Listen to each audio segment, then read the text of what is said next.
All right, Austin, thank you for welcoming us back.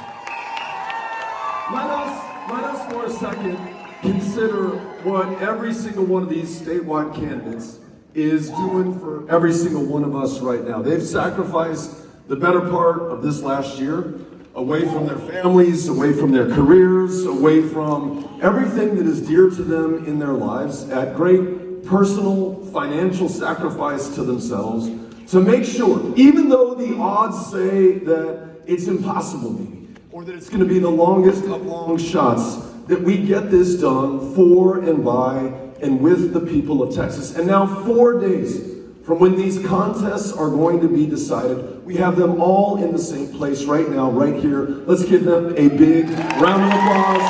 Eternal gratitude. I have a chance to campaign with them. Extraordinary human beings. We are so lucky to have them on the ticket with us right now, traveling the state of Texas and back in Austin with us. And speaking of being back in Austin, this will probably be the last time over the course of this last year, on this campaign, over the course of the last 5 years, from when I first sat at that table with Mike in an office in Austin, that I'll be in this community. And I just want to say thank you for the love, the support, the kindness, the warmth, the welcome with which you have always received us, the hard work that you have put into this, knocking on doors, making phone calls, talking to complete strangers about the future of this state and by extension, our country. You make me so proud. You fill me with hope, and you make me confident that we are going to win this thing together on Tuesday.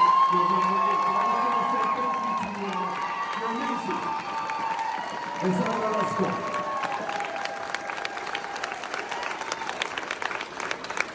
I wanted to, I was thinking about this a lot today. We started the day in DeSoto in South Dallas County at an early morning, early voting rally, and then drove down to Houston, where part of the truck fell off on our way there, but we all made it. It's been a long journey in that truck. That Toyota Tundra has seen the better part of every single Texas county so far. We get to this great event at the University of Houston, another great event at TSU, which is just amazing, and then we drove back up here to Austin, and I thought, these folks have heard my speech so many times, wanted to say something different and something from the heart, and so unscripted and unpracticed, let me just try to put this in the best terms that I possibly can about what we're doing this for, at least what brought me to this stage right now. And I think about what sets this country, all of us, apart from the world, apart from almost the whole of human history. And it has been this fight and this unending pursuit of freedom, very often at extraordinary sacrifice for those who are fighting for it. And you go back to our history books in, the Wars of Revolution in 1776, it just got a lot louder. And you had people fighting for freedom from the British Empire. Freedom for white men who owned property at a time that property could include other human beings. You then go to 1865, where that question is decided at great sacrifice from our fellow Americans who preceded us at that courthouse in Appomattox in 1865, making sure that no American could ever own another American, and taking another bigger step towards freedom for all of us. Not close enough to where we wanted to be, but a lot closer than where we had started. 1944, I think about people from this very community who had to have been Republicans and Democrats alike, 17, 18, 19 years old. They are landing on those beaches in Normandy, France. Every one of them would go over on those troop transports, but not every single one of them would come back here. They're fighting fascism half a world away to fight for freedom, to protect this very democracy right here at home. Even though in that year, 1944, if you were African American in the state of Texas, you could still not freely and fairly vote and participate in our elections. Nonetheless, African Americans from this state and from this community willingly put their lives on the line, and all too often gave their lives for this freedom that they could not fully participate in or enjoy. Fast forward to the 1950s and the 1960s, the freedom riders who took their lives into their own hands on those Greyhound buses going through the Deep South, firebombed, beat to a pulp, arrested for having the courage of their convictions, pushing this country to do better and make sure that freedom meant all of us. John Lewis, in March of 1965, crossing the Edmund Pettus Bridge in Selma, Alabama, beaten with almost an inch of his life, conferring power from that transformational moment to LBJ, the first Texas president, who used it within a week to convene a joint session of Congress. Every Republican, every Democrat, every member of the Senate and the House. And he said, look, what John Lewis just did on the 8th of March, 1965, is not too different from what they were doing at Concord in Lexington when we won independence from Britain, not too different from what happened at that courthouse in Appomattox or on those beaches in Normandy.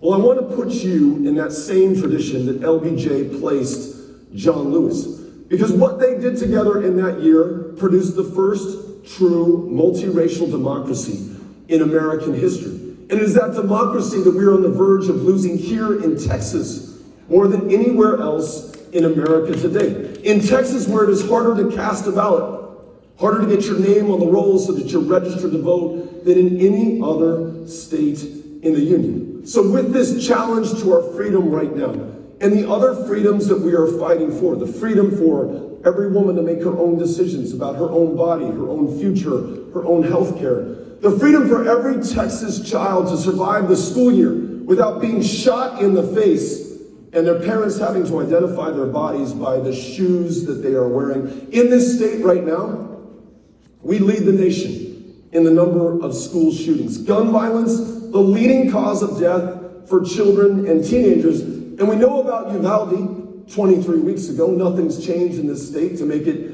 any less likely that any other child meets the same fate as those 19 kids and 2 teachers did on the 24th of May, 2022. We know about El Paso and Sutherland Springs and so many other massacres. But what we fail to take note of is that every day in this state, we're losing people 1, 2, 3 at a time, sometimes by suicide, sometimes by accident, sometimes intentionally, a husband shooting his wife, a boyfriend his girlfriend, or someone shooting a classmate or a colleague at work. So numbingly common that their names don't even make the newspaper anymore. Their faces no longer seen on TV. Tacitly, we've accepted this as the price of living and dying in the state of Texas. Something that is not lost on our children. And I know that because Amy and I are raising these 3 kids in El Paso, 15, 14, 12 years old. They see us. They see what we do. They see what we don't do. They are watching us right now. And they may buy this from me,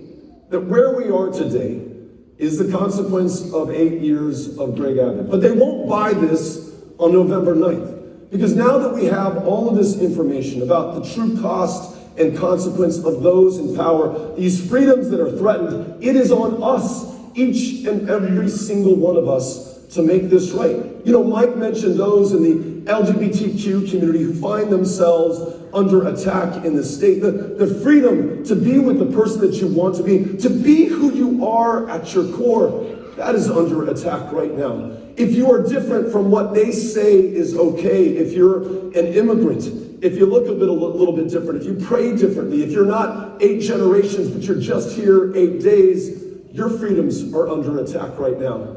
And then we come back to this right to vote.